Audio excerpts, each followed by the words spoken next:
You know, Litterbugs, I started out as a child, and back then, I wanted to be a fireman when I grew up. There was a TV show in the early 1970s called Emergency.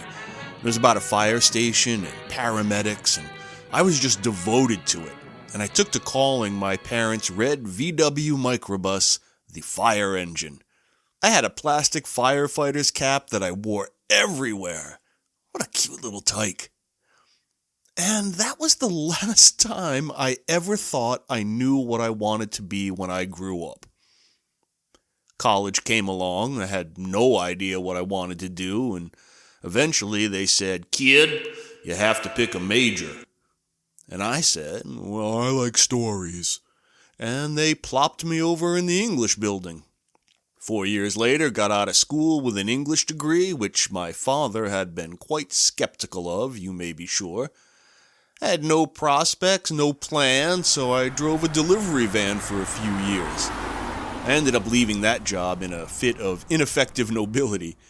But I had some friends in the restaurant business, and they hooked me up as a cook.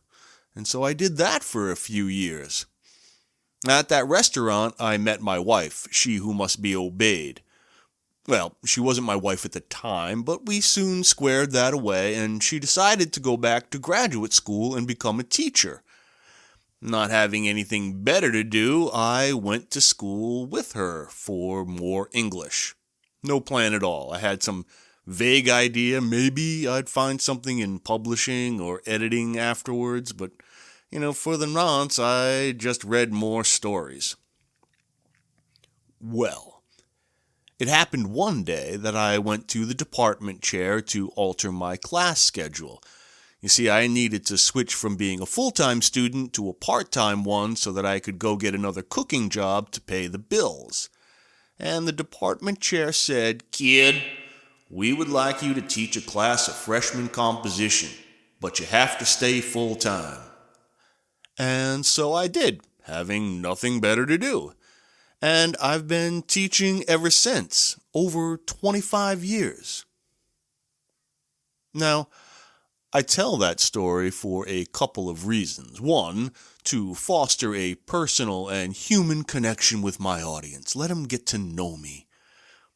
But the other reason is that, when I look at my life now, a wonderful marriage, work that I find appealing and valuable, I realize that I didn't do anything to make any of it happen. No real effort, no scheme, no strategy, didn't even have a goal. I wonder sometimes then if, destiny had this pleasant life planned for me, like it was always supposed to happen this way. The grace of God, divine providence, fate, a benevolent cosmic order. Or am I just really lucky? A government-issued Gen X slacker dubs around long enough and eventually stumbles upon a nice girl and a nice job. Whew, jammy bastard. Maybe the cohesiveness of my life right now makes me narratize the past. Maybe it arranges what seems an orderly and ordained set of events, what only seems inevitable because it is what happened.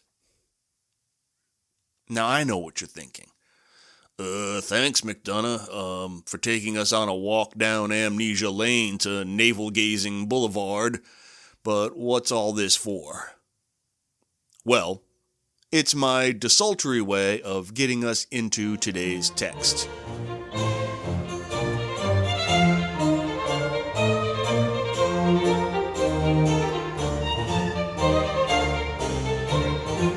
Welcome, fellow voyagers. Welcome aboard the Classic English Literature Podcast. I'm so glad you could come along. Today, we're shipping out with Daniel Defoe to the Caribbean Sea, just north of Venezuela. Hope you packed your SPF 50 and some Dramamine. We're headed to the tropics with the ever-aimless Robinson Crusoe. Just sit right back and you'll hear a tale of a fateful trip.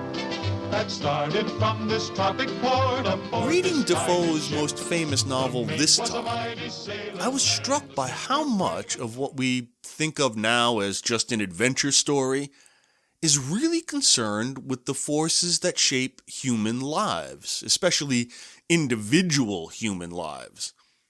The main character, Robinson Crusoe, never really has a sense of what he wants to do with his life. He defies conventional wisdom and makes a bunch of poor decisions and tries to make sense of it all later. At the beginning of the novel, he says, quote, "I should never settle to anything with resolution enough to go through with it." Rather like me in my erratic youth. Of course, it's also a rollicking good adventure story, as well as a revealing cultural artifact from England's imperial expansion and colonization. It also articulates a particularly Enlightenment view of nature, one that has, for both good and ill, dominated Western society ever since. But more on all of that anon. Let's begin by learning a little bit about Daniel Defoe and how Robinson Crusoe, his most famous work, came about. We were introduced to Mr. Defoe in the last subcast episode, the Halloween one about his short story, The Apparition of Mrs. Veal, etc., etc. He was born in London, 1660, to a tallow chandler, to a tallow chandler's wife, actually, whose surname was Foe. The family were staunch Presbyterians, and Danny Boy received his education at the firm hands of one Reverend Charles Morton, later the first vice president of Harvard. He was supposed to go into the ministry, but didn't feel he had a true vocation, so like many thwarted divines, he became a haberdasher. Got married in 1684. He expanded his trade into tobacco, woolens, and wine. His commercial interests took him to sea, of course, but only, it seems, in European coastal waters.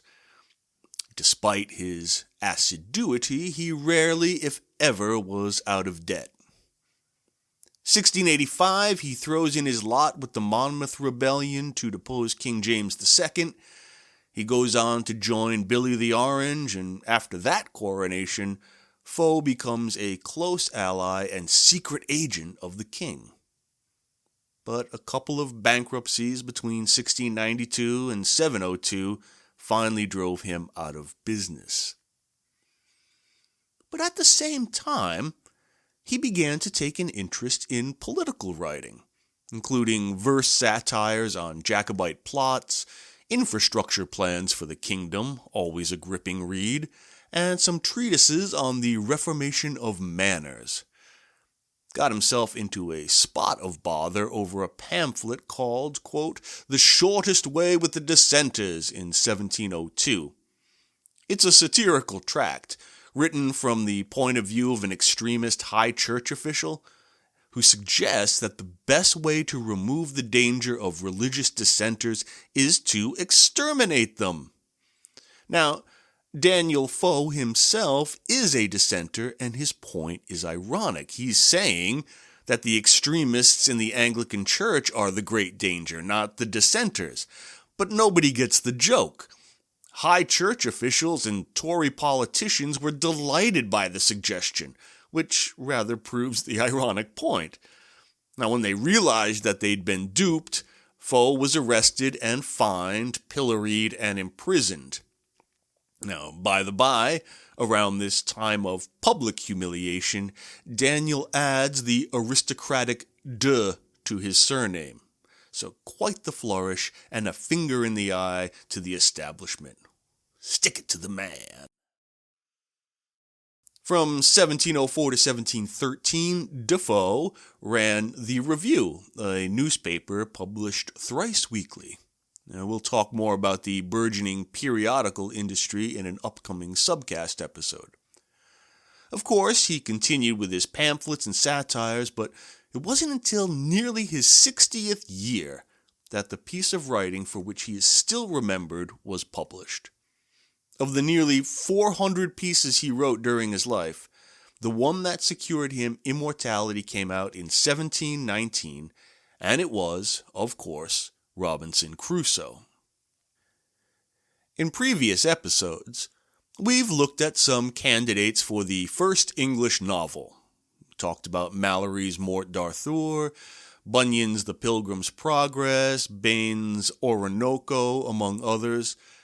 But Defoe's Robinson Crusoe is the one that has been traditionally cited as the first real novel in English. Again, my caveat that usually there's no such thing as the first anything, but though I've put the case for other texts, rereading Crusoe for the first time in decades, I kind of get where the traditionalists are coming from. Stanford professor Ian Watt articulated this case in the 1950s, saying that Defoe created, quote, a form of prose narrative which, if not quite the novel in our sense, was in many respects much closer to it than had been written before in English. I cannot disagree. When I took it up again, I was struck by how modern the language and the prose style felt. I mean, you wouldn't mistake it for something written in the 21st century, but it feels very removed from the style of 17th century prose fiction writers. Is, stilted too strong a word for them? Defoe's style, as presented through the character of Crusoe, feels intimate and conversational and somehow more fluid. Watt again, quote, it is much closer to the vernacular of the ordinary person than any previous writers. Watt further maintains that, quote, Defoe's most important innovation in fiction was his unprecedentedly complete narrative realism. Now, I think this stems from his experience as a pamphleteer and essayist, that no-nonsense journalistic style we spoke of in the Mrs. Veal episode. Defoe intends, in much of his fiction, to fool the reader into believing his fictions to be true. Professor James Sutherland calls this realistic make-believe. The novel, Robinson Crusoe, is presented as an authentic account of a man's experience of shipwreck and isolation on an uncharted island in the southern Caribbean. The 1719 edition, which was published by William Taylor, sports this on the title page. And like Mrs. Veal, this title is longer than a wet week. Here goes. The Life and Strange Surprising Adventures of Robinson Crusoe of York, Mariner, who lived 28 years all alone in an uninhabited island on the coast of America near the mouth of the great river of Orinoco, having been cast on shore by shipwreck, wherein all the men perished but himself, with an account how he was at last as strangely delivered by pirates, written by himself. See? Defoe appears nowhere on the title page. The author of the account is presented as Crusoe. It's to be read as an authentic memoir. Defoe even includes a note from the editor, who, as in Mrs. Veal, vouches thus for the veracity of the text, quote, it is a just history of fact, neither is there any appearance of fiction in it. Well, I don't know about that. There's some pretty blatant foreshadowing and suspense building in the first chapter that, well, it doesn't ring quite true as an exercise in reportage. But it was certainly taken as authentic in its time, and Defoe, in fact, staunchly denied that he wrote fiction at all. He based his novel on the real-life story of a Scottish sailor named Alexander Selkirk, a privateer, which is a euphemism for pirate with a government license. In 1704, Selkirk got into it with his captain, Thomas Stradling, over a ship that he thought was falling apart. So Selkirk made a bold bluff. He demanded to be left ashore on a remote island off the coast of Chile if suitable repairs were not made. Well, Stradling called that bluff and sailed away. The ship did, in fact, later sink.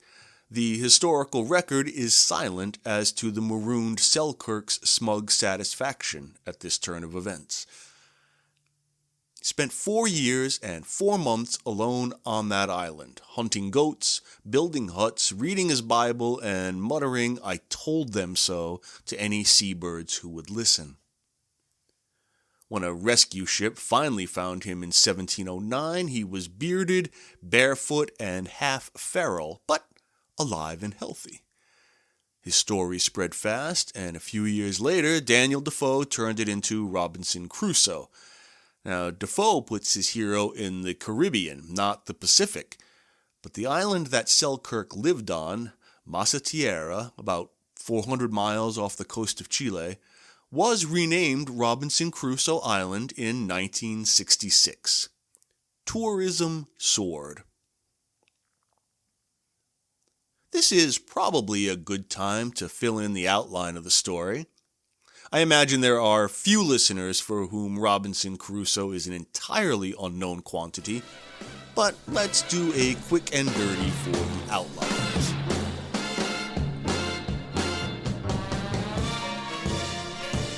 Crusoe's a middle-class kid from York.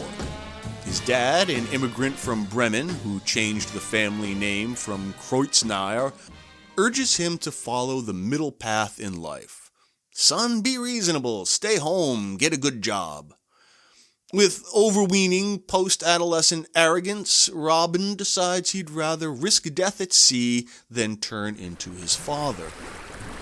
So he heads out, immediately gets shipwrecked, gets enslaved by Moorish pirates, escapes with a boy named Zuri, whom he sells as a slave. Really? Just no self-awareness. He gets rescued by a Portuguese captain, sets up a plantation in Brazil. Then he gets involved in a scheme to run slaves. This guy hardly ever has a bad idea without doubling down on it. So his ship wrecks again, this time near South America, and he washes up on a deserted island, the only survivor. He freaks out a bit at first, right? But then he goes like full MacGyver survivalist. He salvages supplies, builds a hut, starts farming, makes furniture. He shoots a bunch of cats. He talks to his parrot. He even makes bread from scratch. I mean, like scratch, from seed to loaf. And he does this for a couple of decades, and then one day he finds a footprint in the sand. No, it's not his. He does double check, but only after ages of worrying about what savages might be abroad in the land. Turns out there are cannibals who occasionally swing by the island for brunch. Crusoe rescues one of their captives, names him Friday, and teaches him English, Christianity, and how to wear pants. Friday becomes his loyal sidekick, though, yeah, the whole white savior, master servant dynamic doesn't really age that well. But still, they team up and fight off more cannibals, compel some mutineers to unmutiny themselves, and, long story short, Crusoe finally catches a ride home after 28 years. He gets back to England, finds out he's rich from his old plantation, so he marries and has some kids. He becomes a wealthy version of his dad. But he gets itchy and doubles down again, heading back out to sea. Defoe did write some sequels. The ending of this novel leaves the door wide open. But they have largely been ignored, and I see no reason to mess with that tradition.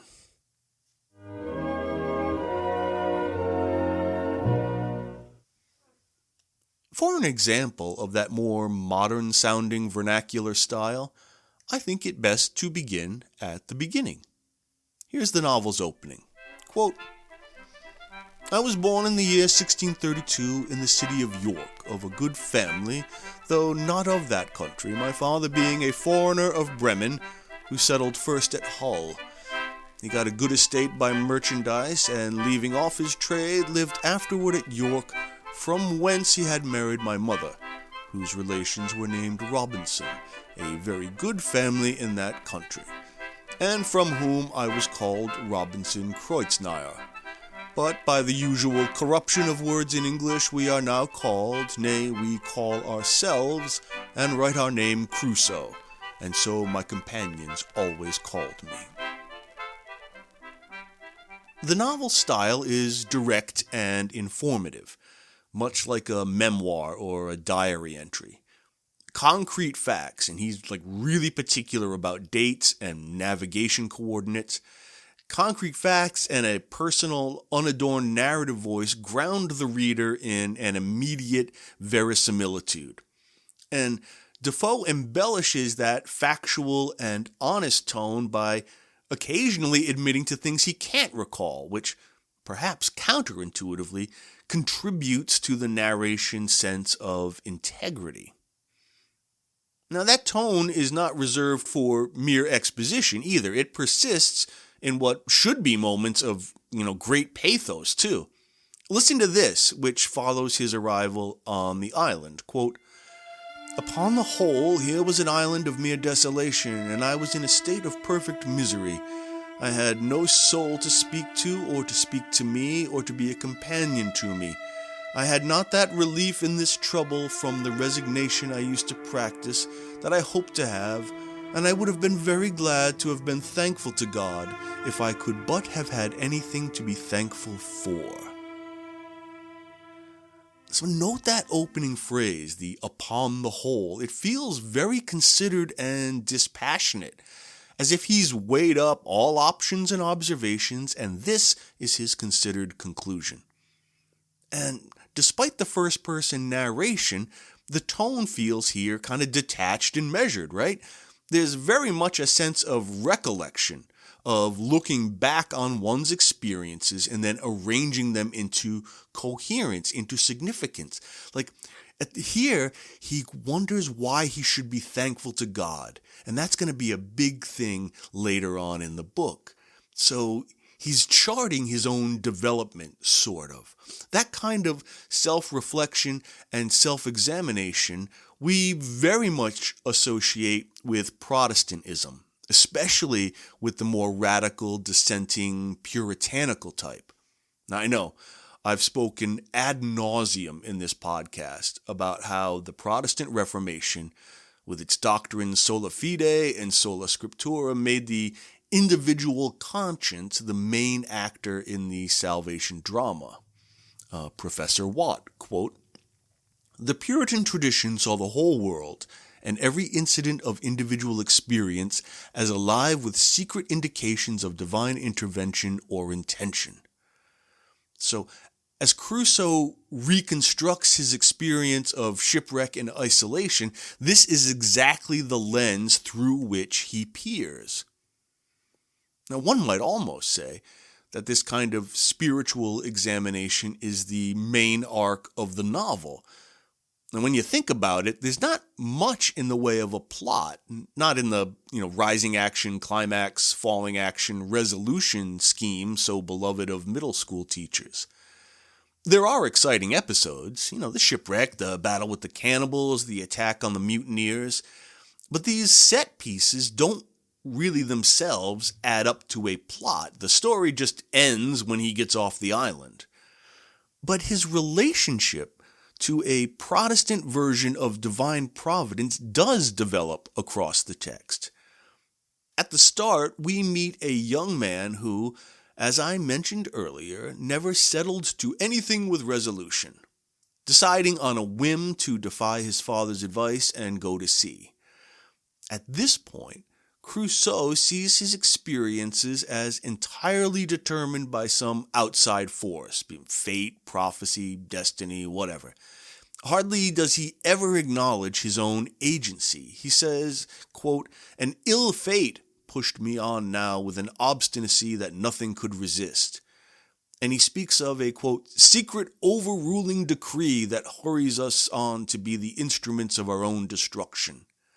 He says that it was his fate, quote, "to choose for the worse," and that his events can be described to his, quote, "lot." Now, this, of course, appears at first superstitious, almost heretical in the Christian scheme of things, and it also does absolve him of any personal responsibility. So that's convenient. But as he goes on, his language regarding his circumstances begins to change. He speaks of being, quote, the willful agent of all my own miseries. That adjective is key. It's a big shift in the way he regards his place in a divinely ordered world. He recognizes his own free will in the valence of events. And then one day, walking along the seaside, he has something of an epiphany. Quote, I was very pensive upon the subject of my present condition, when reason, as it were, expostulated with me t'other way thus. Well, you are in a desolate condition, it is true, but pray remember, where are the rest of you? Did not you come 11 of you in the boat? Where are the 10? Why were not they saved and you lost? Why were you singled out? Is it better to be here or there? And then I pointed to the sea. All evils are to be considered with the good that is in them, and with what worse attends them. He begins to adopt, it could have been worse outlook. At least I survived. At least I have a gun and tools and clothing. By the by, he seems to wear a lot of goat fur clothing and a fur hat, which seems to me climatically inappropriate.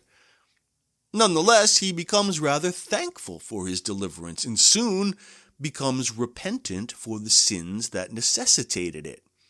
At one point, he alludes to the prophet Jonah, who tried to escape God's command, as well as to Job, who suffered as a test of faith. After a bit of low-grade bibliomancy, he looks, quote, back upon my past life with such horror, and my sins appeared so dreadful that my soul sought nothing of God but deliverance from the load of guilt that bore down all my comfort. As for my solitary life, it was nothing. I did not so much as pray to be delivered from it or think of it. It was all of no consideration in comparison to this. And I add this part here to hint to whoever shall read it that whenever they come to a true sense of things, they will find deliverance from sin a much greater blessing than deliverance from affliction. His newfound faith is not impregnable. There are occasions when he is tempted to doubt. But overall, he starts to remind one of the medieval monk. I'm sure he'd love that comparison. He speaks of his solitary life, which allows him to focus on, quote, things of a higher nature.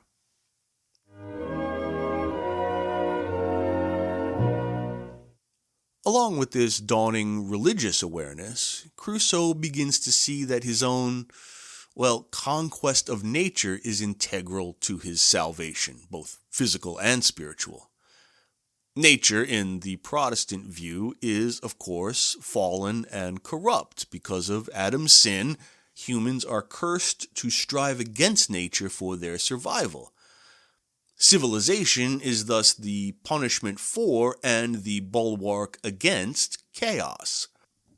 At his first shipwreck, we get a sense of such archetypal disaster. Quote, we were not much more than a quarter of an hour out of our ship till we saw her sink, and then I understood for the first time what was meant by a ship foundering in the sea. So, away from the ship, away from the shore, out on the open ocean, an ancient symbol of chaos and flux, civilization evaporates as the ship disappears. Later, he realizes that he must work in tandem with the forces of nature, the tides, the seasons, etc. This indicates a taming of primordial forces, a going forth into the earth and subduing it. It's an Enlightenment view of nature that still obtains in the West. Nature is where human beings aren't, right? We are not part of nature. We are its opposite, and if we succeed, its master. For those of us in the Western tradition, nature is often merely the repository of natural resources. And this is Crusoe's project, to exploit the resources of the island for his own survival, then comfort, then prosperity. I think that's why Crusoe treats us to so many lists and inventories and accounts. He's always very precise about what he has stored up and how he has made it multiply.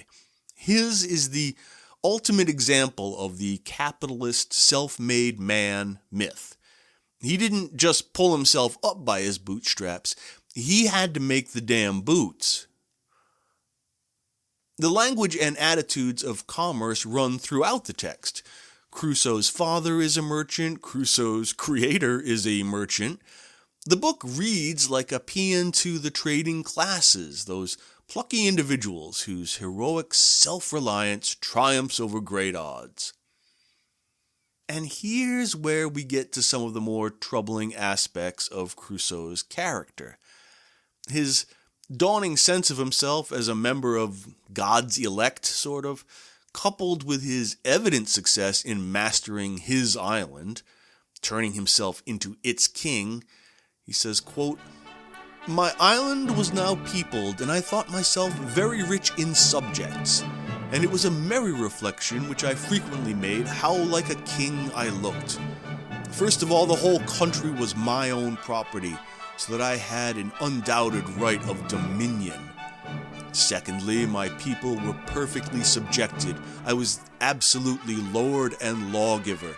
They all owed their lives to me, and were ready to lay down their lives if there had been occasion to it for me." Wow! It's not too hard to see Crusoe as an apologist for colonialism. Indeed, for him, relations of power and trade are embedded in the very fabric of reality. Like, for instance, one might find it strange that Crusoe, having been a slave himself to Moorish pirates, does not condemn the practice of slavery. It's just a thing that happens. He sells, or gives maybe, Zuri, the Moorish boy, to a ship's captain. He buys another slave soon after. The voyage which results in his being marooned begins as a slaving expedition. And, of course, his treatment of Friday smacks of paternalism. He baptizes Friday, as it were, giving him a new name. He converts him to Christianity. He has him adopt English modes of dress, or their approximations, and he expects Friday's labor and compliance. Of course, yes, Crusoe had saved his life and the life of his father, and I think even the most ardent cultural relativist would balk a bit at cannibalism, but Crusoe's and perhaps Europe's attitude here comes directly from everything we've talked about before.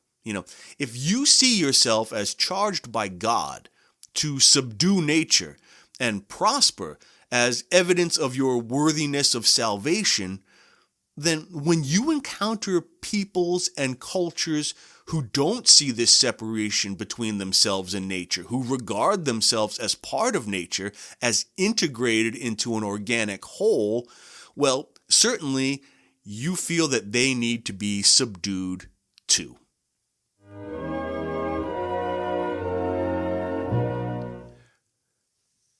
Daniel Defoe's Robinson Crusoe is a more remarkable book than its current reputation allows. It presents us with a portrait of the economic man, especially as envisioned by that nation of shopkeepers. It's a story of resilience, hard graft, rugged individualism, and competition. These petty bourgeois values, on the rise in English society after the decline of the Stuart dynasty, are rooted in a common-sense approach to life as business. Thus, the blunt and unpretentious writing style, the focus on specific facts and details, the cataloging of assets and experiences. Even the way the novel ends, with the hero returning to the sea, is a tribute to the unstoppable progress of commerce, the restlessness of acquisition. Catalyzing all this is a Protestant ethic of work, self-examination, and a duty to master creation.